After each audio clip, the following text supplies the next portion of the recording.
I was young and carefree, not a song. Your album, The Sound of Love, so it's a perfect jumping point. So let's get into it.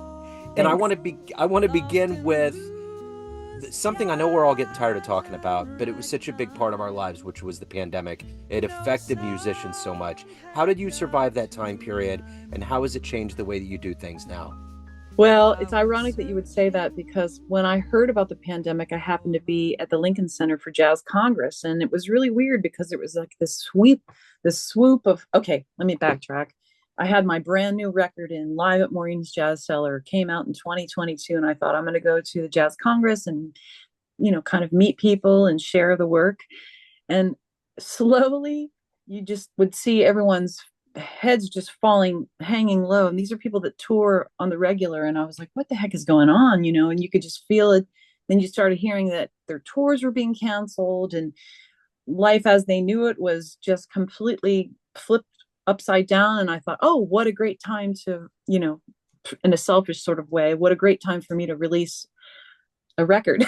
Yeah. So I just kind of like put my head down and ran away, like, oh gosh, this is ridiculous. But in an ironic sort of path, I kind of, Jeff and I, my husband, we just sort of sat on it, and we thought, well, we just invested all this money and stuff in, to put this product out, that it's a labor of love for us. What do we do? And we got some advice from some very wonderful people who were also going through some of these struggles, and they gave us a few names to talk to people, and and just to see if maybe we could start to like market it professionally, because that was something I wasn't even aware of.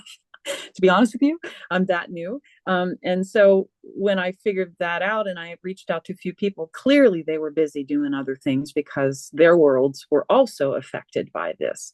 So, I just, one of those things where I'm like, well, whatever. I'm an organic kind of growing sort of person. So it is what it is. And no harm, no foul, because I got to make music with some of my coolest buddies, and it was just so fun, and whatever comes of it would come of it. So, but we did reach out to a few people, and one person gave me this thing and said, hey, I already turned down 14 singers this year. It was only February 3rd. And I was like, wow. Oh, I was actually in the Aldi parking lot and said to my husband, I said, this is not a good sign.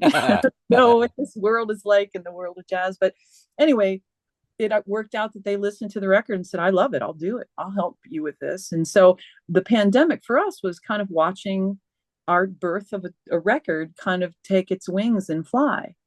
So it gave us a different kind of boost, because even though we have friends that, tour, and even we were affected as well, because my husband is a professional musician with the Pittsburgh Symphony Orchestra. He's a bassist and is on his 28th season with them. And, they took a hit too. All the arts did, but it gave us something to focus on. You know what I mean? That wasn't just about, the darkness of the world right now. And it was kind of fun to watch this thing that we weren't even aware of how it works, to figure it out, and it was kind of fun to watch the journey of Live at Maureen's Jazz Cellar. I mean, nobody really knew who most of us are, and especially as a group. So especially me, like, Tania Grubbs, who's this? And I kind of like dug that, because it was sort of like, well, I don't really know who I am either. So let's do this together and see if it has legs. So it did. And as a result, we, during the pandemic, we just kept creating, because we had been in the home for the first time after being married for 33 years. This is the longest period we've ever spent with one another, because we were two ships in the night always. Yeah. I mean, when you marry a musician who plays a very structured schedule, like an orchestra schedule, you're a weekend warrior. And, so you're either with the children, which in our case, it was the case for many years. I took a 15-year, 20-year hiatus from singing professionally because we had 3 kids. So, and he's always working on the weekends. I can't go work on the weekends. It's financially wouldn't balance itself. So I just took just a different approach to how I would work with music and help the family grow, and watch his career just blossom and see the world through his eyes. And he would always remind me, hey, when the time is right, you'll sing again. And I'm like, yeah, right.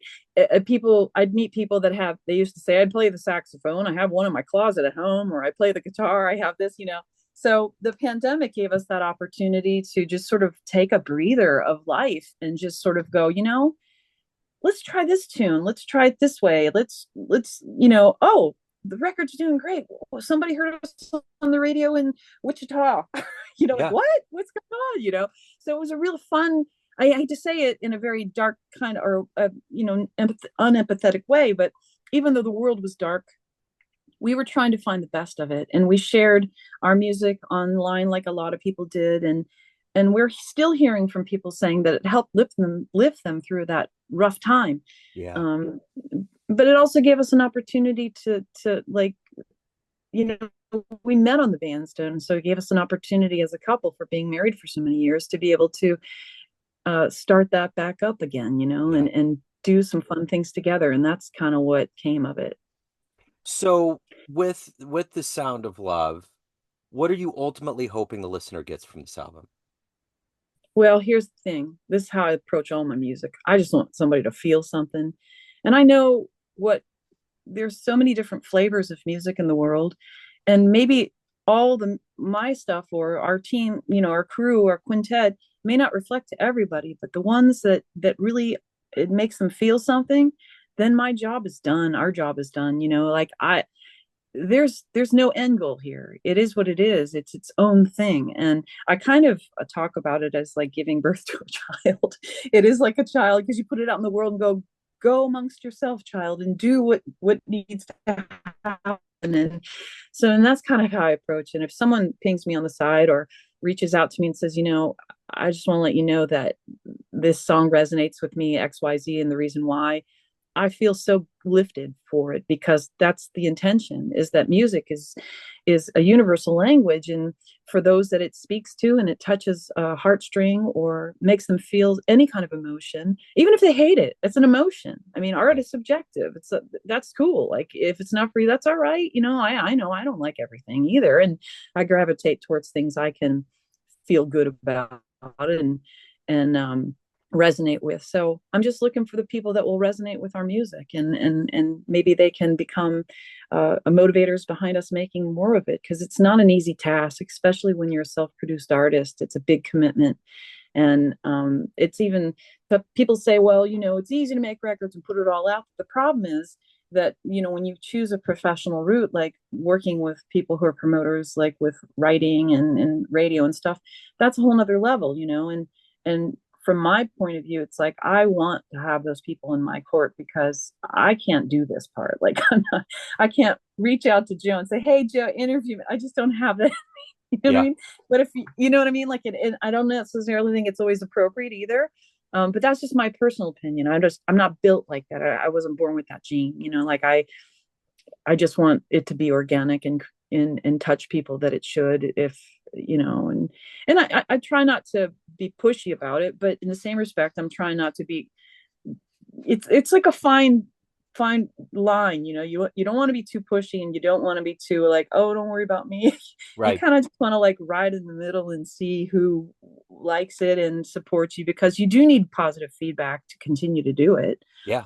Yeah, you You're going to certainly get do. negative feedback no matter what, because everybody feels like their opinions. I mean, I woke up this morning and I got 2 texts from people saying, I think you should sing this song. It's like, I appreciate that, but I'm just waking up here, Yeah. like, and I do love the feedback and the enthusiasm that people give you, but sometimes it can be overwhelming. So whatever it is for people, and whatever, someone said to me, in this last record that we just did, that um, some of these recordings are so pure and so honest. Well, that's the only thing I know what to do. Like, I don't know. I didn't come up with a jazz vocal degree, and I came and I learned the basics with classical music because of my age. They didn't have those programs, so you learn to do what was appropriate for the song. And you approached it musically as best you could. So, you know, I I I try to sing from an honest place, and I try to make music from an honest place. And I will say that the musicians on the record, the quintet, it's the same kind of like arguing approach. Let's just do what we do, and if people like it, great. And I hope they do, because I do want to make more records, and I do want to leave more of a musical footprint in the world for whoever wants to hear it. Absolutely. So let me ask you this. How did this begin for you? Take me back to the beginnings. How did music, jazz, singing, how did this become you? Well, you mean back to the very beginning? Let's start at the very beginning. The very well, I grew up in a huge family. And it's funny, I talk about musical legacy. Every Christmas, my mother would pull out Uncle Julius's bass baritone Russian Orthodox choir record, and we'd have to sit and listen to this thing. It was the scariest music I've ever heard in my life because it was like, Oh, like I bet. I bet. and she's like, no, you have to, this is my Uncle Julius, and that kind of thing. And so, well, we grew up in a very large family with very little means. I mean, and I'm talking very little means. There were 7 people, 7 kids, 2 adults, and we had a 3-bedroom house. So, and 1 bathroom. So do the math. And so, we just had, and my parents didn't have a lot, but she would always say, go do something creative. My father played the accordion. We had a piano in the house. I had a sister who was coming up in the 60s who sang rock music. She would travel around to the universities like Kent State and places and, go sing her rock shows on the weekends. During the 60s and 70s, it was called the Greasy Heart, I think was the name of her band. And so we kind of all grew up in that environment. And there were a couple people in my family that became professional athletes, or not professional athletes. Take that back. Athletes. So they put their energy towards that. I was always kind of dabbling in visual. I have visual artist sister. Visual art, music. I kind of went wherever it felt good, and music always felt good for me because it kind of came like a little easy, like it's just because it was part of our household. We didn't really have all the bells and whistles a lot of families had. But when I hit middle school and high school, I started doing some community theater because it was a place of, a safe place to try things out.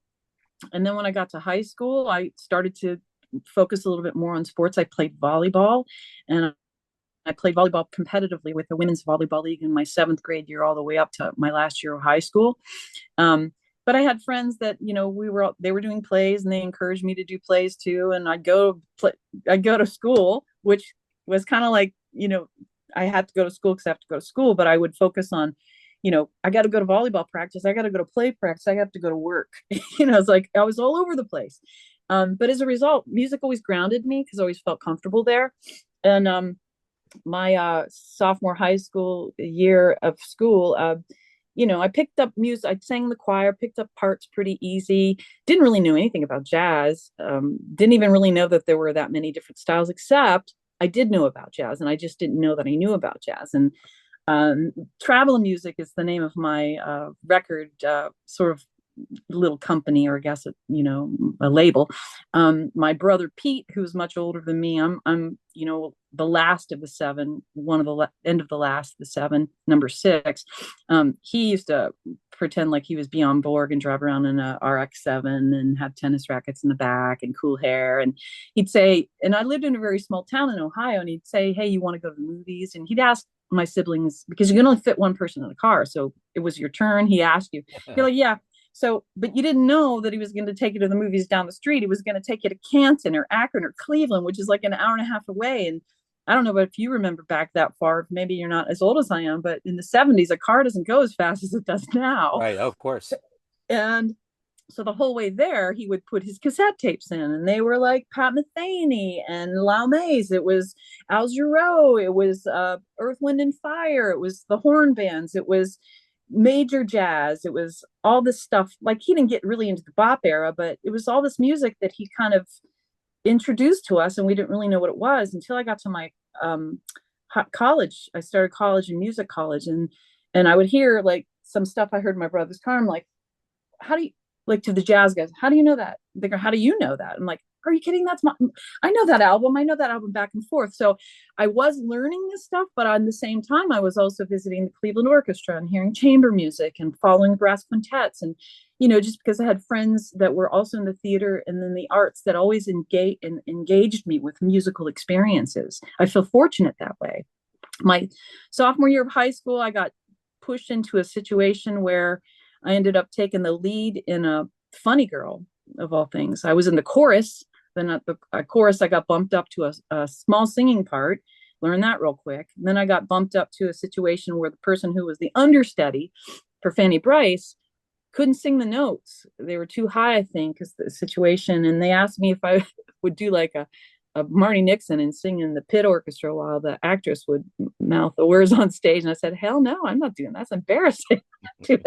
So they gave me the lead role for Fanny Bryce, Funny Girl, and I learned the entire score in 10 days.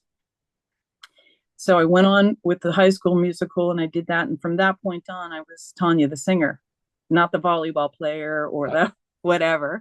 I was Tania the singer. So my sophomore year of high school sort of kicked that off. And then the band director of our school, Jeff Jekovich, he pulled me aside at a football game and he said, our jazz band's doing a concert and I want you to sing this Duke Ellington song. I'm like, who? So my sophomore year of high school kicked off my big band vibe. Yeah. Wow. Yeah. And that music of, Funny Girl was like, that was some hard shit.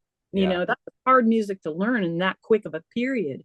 Sure. So my job for 10 days at the district, they gave me, maybe they don't do this anymore, but they just let me not go to school for those days and just go to play practice. So during the day I would learn the music, work with the music director. It was like a professional gig in a way, So that was that. And then from that point on, I went to college and I studied classical music, but I also sang in the magical choir and I sang in the concert choir. And then the jazz guy, Tony Leonardi, he's infamous, like Nathan Davis. He started the jazz program at YSU, Dana School of Music, and notables such as Harold Danko and Ralph and Lalama. And my husband went to school there. Sean Jones went to school there. Tons of really great artists came out of Tony's program. And he pulled me aside one time and says, I hear you won't stop singing downstairs. Because I worked in the theater department and the costume department as my Pell work, I was a Pell student. And I go, because I met this guy, and I hope I'm just bouncing all around, but I met this guy named, and he's like, hey, I think I have some records you might like. Your style is cool, I think you might like this. So he took me to his apartment and gave me all these record albums that he said, you can copy them. So you know how to copy them on cassette tape. So I took all these records home. They were Ella Fitzgerald, Johnny Mercer Songbook, Ella Fitzgerald, Irving Berlin, Ella Fitzgerald, Sarah Vaughan, Carmen McRae. I mean, like all the masters, right? Betty Carter. And I'm like, what the heck is this? So that was my sophomore year of college, and then it just rollerballed. Like I wouldn't stop singing the tunes. I learned the phrasing. I listened, and then I started listening to them with big bands and Nancy Wilson, and and I could relate because the theater stuff and the classical music and all the music that's in my head sort of made sense, right? And the way they would approach like different phrases and that kind of thing. But I also knew how to sing right, so I wasn't going to mess up my instrument. So I thought, but there's some major differentiations just from my own learning about jazz singing and classical singing. It has a lot to do with diction. It has a lot to do with phrasing. It has a lot to do with when you use a vibrato. It has a lot to do with your approach, and it has a lot to do with emotional release, right? So, and a lot of that stuff I kind of just learned on my own. I mean, I never took a jazz voice lesson until I got, to be an adult. And I only took maybe one here and there. And, I just basically let my voice do the thing on its own. Anyway, I would take those records into my Pell job at the costume shop. And I would just sing all the time, those songs. I would try to turn people on to them. I was loving Janice Siegel at the time. Like she had that whole Fred Hirsch album at home. And I had that memorized. And I just started to explore all these singers that I did. It was like a new world for me. Right. Anyway, he came downstairs and said, I understand that you're driving everybody crazy by singing all these jazz standards. I'd like for you to sing with the jazz band. What are you talking about? Are you serious? Because I'm a classical musician and they don't have singers in the jazz band at YSU. It's all strictly, they bring, major horn players in and rhythm players in to work with the students. It's a whole nother universe over there that kind of might dip every once in a while into the other stuff. But so I had the opportunity in college to sing in a chamber choir, to sing in a concert choir, to sing in a sing solo or operatic stuff. I got in the theater department. I went on to sing the role of Three Penny Opera, Penny Peachum and Bertolt Brecht. singing the jazz band. Then Tony and Jim Garver, who was his pianist, that he's like, I think you should come work with us in our trio. So then I got that experience with him working private events and gigs and stuff like that. So he's no longer with us, sadly, but he was a huge influence with me, because he's like, you have the sensibilities that it takes to really portray this music and give people the opportunity. And then I worked with a small theater company who did a tribute to music of the 20s, 30s, and 40s, and the 50s, 60s, and 70s. So we did the whole gamut, and we had a little big band on stage and stuff like that. So that's my story. That's excellent. So I'm curious with this album, if anyone wants to catch you live, or if they want to pick this up, and the best way to benefit you, the artist, which is a big deal, what's the best way to do that? Well, you could, obviously, the best way to help any artist is to go directly to their website. Now, if you live in another country, shipping would be tough for a physical CD, but you could TaniaGrubbs.com is the best place to go and really support the artist. But I'm on all the streaming platforms, and iTunes and the whole thing, or Apple Music, whatever they call it now. And we actually have, this is pretty exciting that we're talking now, because I'm preparing for the CD release concert, which is and I'm still pinching myself. It's taking place at MCG Jazz here in Pittsburgh. Right on. So Marty Ashby, are you familiar with the venue? Yeah, maybe not. Yeah. Oh yeah. So it's their 35 years of having everybody on that stage. So David Budway and Ronnie Afif are coming in from New York. And David is actually going to, this is crazy, but could perform a classical solo piano concert the night before. And then he's going to flip over and do the quintet stuff with us. So we're going to do the album top to bottom. The hall's filling up pretty quickly. So I'm really grateful for that. People are coming in from Ohio and Pittsburgh, and a few from West Virginia. So it's a tri-state kind of party. But that'll be the first. And I would love to do more of that kind of stuff. I would love to have opportunities to take Ronnie and David and Jeff and James to other places in the country and to perform. But it's a tough business, and I'm not downplaying it, but there's a lot of people that are doing that are way before me. But if somebody wants me in their backyard, all you gotta do is call and ask. I'll come. Okay. Well, I'm going to put your contact in the show notes. Thank you so much for opening up about your world of music, for the new music. Best of luck with the CD release. I really appreciate it. Thank you.